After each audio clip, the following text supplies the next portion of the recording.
Good morning, good morning. Happy Lord's Sunday po. Welcome po dito sa channel natin, Our Father's Word or OFW.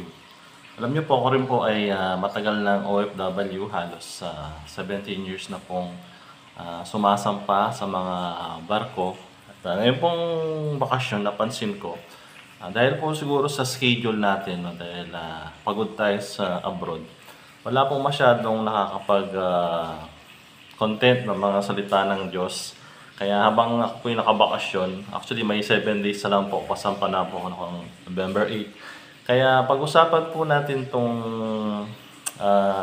kapatawaran ng Diyos, God's forgiveness. Nais ko pong i-title ang message na to na ang security ng langit o heaven security. Umpisan po natin to sa konting illustration. Halimbawa po, no, lahat po tayo dumadaan sa airport security. Kung po kaya yung puso natin ay dadaan sa X-ray o sa airport security o sa X-ray po ng langit, ano po kaya makikita ng Diyos doon? Alam niyo po, wala naman po tayong may tatago sa Diyos, no? Kaya po, alam niya po lahat yan ng ating mga kasalanan. Hindi ko na po kailangan na sabihin na tayo po ay makasalanan.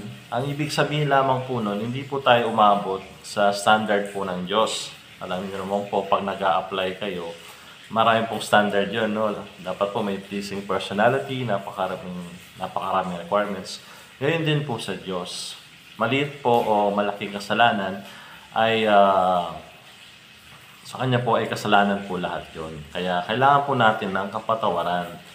At gaya po natin lahat na sumusunod sa mga requirements dito man sa Pilipinas o sa abroad, dapat po sumunod tayo sa requirements ng Diyos. At ang Kanya pong requirements ay pananampalataya. Sabi po dun sa Hebrews 11, lahat po ng lumalapit sa Diyos ay dapat po ay maniwalang may Diyos at manampalataya. At lahat po ng nananampalataya sa Kanya ay Kanyang bibigyan ng kapatawaran. Alam niyo po, sabi rin po sa salita ng Diyos, sa Hebrews 9:27, ang lahat po ay haharap sa kamatayan at haharap po sa Diyos o yung magsusulit o i-judge. Kaya bago po tayo umarap sa Kanya, ay humingi na po tayo ng patawad. Kaya po nang itong picture na sinulat ko dito, na nilagay ko dito, na pinagawa ko po sa Gemini, ay nakita po natin dito na ang isang seaman o isang nag-abroad, dumaan po siya sa security.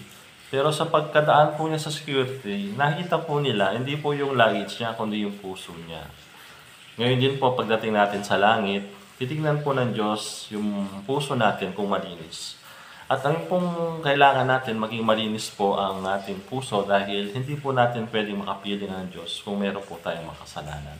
At malilinis po ang puso natin kung hihingi po tayo ng patawad sa Diyos. Alam niyo po, sa Lord's Day po ngayon, kaya po nagmamadali lang po ako. Sana po maintindihan niyo to at atin pong lilinawin to sa mga susunod na araw.